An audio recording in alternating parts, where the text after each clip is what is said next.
Hi everyone, Alex is here, and today we'll be talking about serverless chatbot.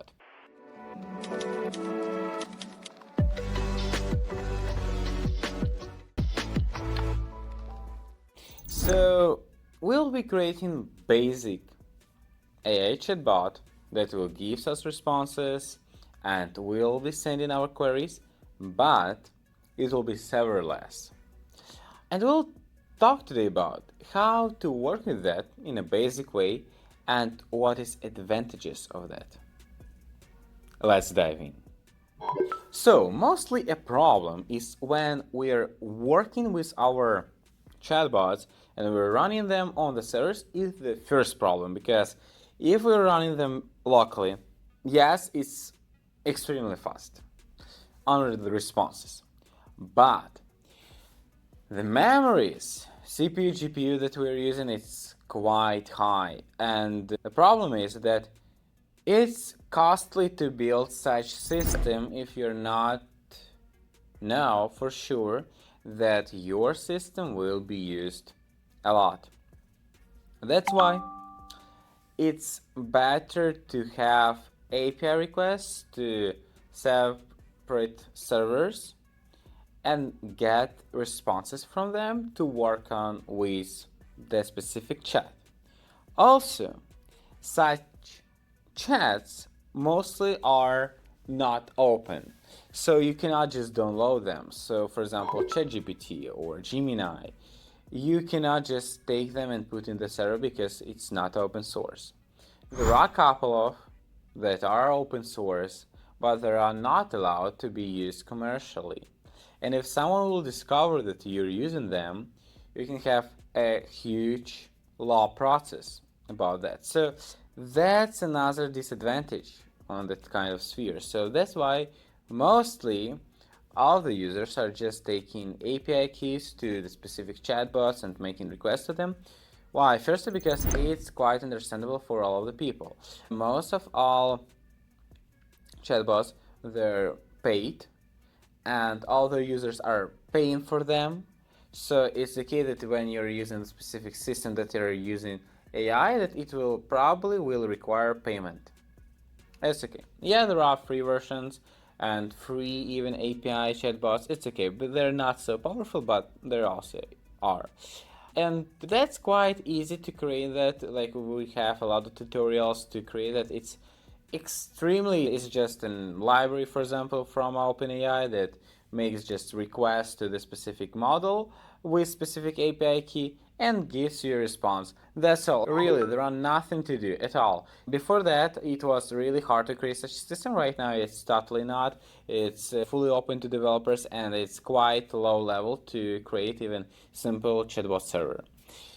But the thing is, with serverless chatbot, and I'm not telling you about chatbot that is not used on the local server. No, we understood that it's better to use API query from other companies, for example, OpenAI, to take response from the chatbot. The thing is that I'm asking you, do you know how to create the same scene but without your server? So you're making requests not inside your server that will go to OpenAI, but inside something else. That's the thing.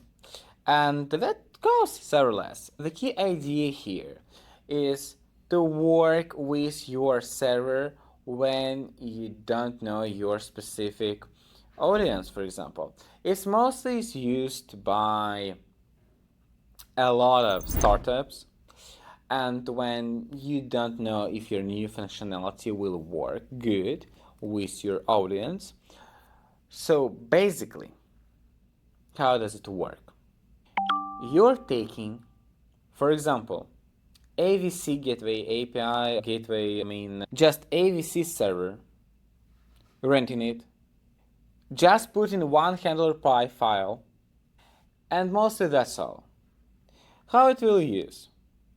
AVC will automatically, depends on how many users are coming and not, it will scale that or making that less. Depends on one more time on the users. And that's the key here, that the scalability of that is much better.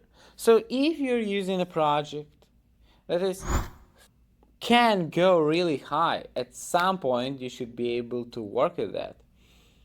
That's why startups are using that, because they don't know how to work with it. Also, if you're using this like basic server, you'll be using the specific cost that you're paying. That is sometimes higher than server per use.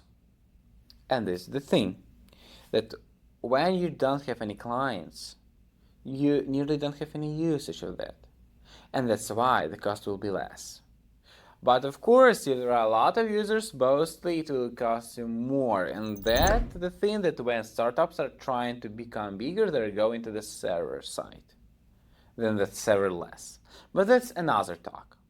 Right now, we should understand that serverless goes good, really. But especially for new companies to afford their application. And right now, let's check how we can write that so it will work. Let's check. So that's what we have. We have CLI here, our src folder. So let's go first to CLI. We should download these 3 libraries. And how it will work. Basically, you should just use AVC. You or have like two of the things. The server that will show your HTML, or just, for example, basic HTML folder, HTML file, or any constructor as you want to use that. And your AVC server. And keep here a look. We have handler.py. This specific file, handler.py, will create all the system for us inside of AVC. What it will do? So this file is an AVC site, not on ours. It won't connect to us. We're just importing libraries. We're taking key from environment. If you don't know how to do that, just check my previous videos. You'll be able to check that to discover that. Then, this very thing, AWS API Gateway Management Configuration, that's the way how we'll be sending our requests. You can check it here. So we are saying our gateway URL address that we are using. Then we'll have our handler. That will be run automatically by AVC, so it will be triggered. And what do we have here? We have request connect and connection ID. This is crucial here. How it will work? It will take our connection ID to be sure that we're working with the right person. We're taking the body that this person sends to us. And we're just decoding the message from that place. We're telling what we have received. And we're calling the model that we're working on, for example, GPT-4, GPT-5. It depends on the current station with chat. And a stream 2. What is here and why this thing is crucial? Because we're not waiting until the request will be ended. So, like, when we're working with any chat, they're sending us a long notification probably. Like, message will be really long. And not to wait until it will be sent fully, or just making stream true. What does it mean? That it will be just sending like word by word, or sentence by sentence, or letter by letter request to us. If you have seen, when you're writing to any chatbot, you don't see like loading. Like, you can see loading for some time, and then you're seeing like the words are coming on, and then boots, all the text have been written. That's the stream. If you will just remove that, you'll be seeing just all the messages at once, like blinking. We don't want that. that's how we'll be streaming our data. So it will be working like a chunk. So we're taking like responses from that. Another thing that we'll be sending back to our user. So we are sending chunks, as you can see. We're discovering if they have such, and then we're sending send message that chunks and sending back the message that have been taken from our response. Then how we understand that we have all the data, like the chunk that we have been sended, they're done from our request. So respond, like it won't be ended. Like this stream makes this loop continue until it will be done. So like it is controlled by the response. Response will tell when it should be off. And when it will be off, we'll just send into our user the end message, stream end. That's all. And if we have any problem during this try, we'll have expectation that we have 500 error. We can classify them or on any other situation. And if everything is okay, we're just sending back to 100. So that's how our AVC will be working on. How does it will work with index? With index, we have the next thing. You can check here. We have title, real-time AI chatbot, and we have just deal with a message and input there. So messages that will be just taken on, a button that will be sending, and we have script. This one should be replaced by your URL. So basically, if you remember our previous, like one of the previous videos about the apps, so you'll be able to discover how to work with them and why we're writing here WSS. So we're just taking our elements, message input. So of course you can make that reactive with any of your libraries, frameworks. Then we're opening the connection. When we're opening, just writing like some basic text, and then we're with our on message will send that we are taking from the server. So send message. It's here. 1 sec. Yeah. One of the chunks that our client have written. So for example, if we're saying, "Hi, how are you?" Your chatbot can say, "Hi, nice to see you. I'm good. How are you feeling?"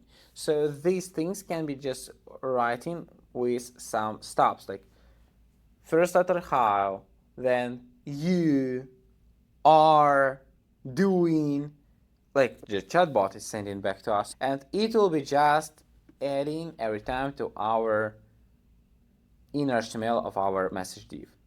Then we're just writing like the bot's answer. It will be when the stream will be ended, like what the bot has written. So it's last element child. That's why we're making a div with its answer. Then for our message div, we're firstly adding bot, and it will be just writing in that way. And then some console logs when the bot have been closed or on error. And then we're sending message. Sending message, we're just taking input, sending that to our div, and then with payload, we're sending back to our socket file, just our socket. With action send message and the message that we'll be actually using.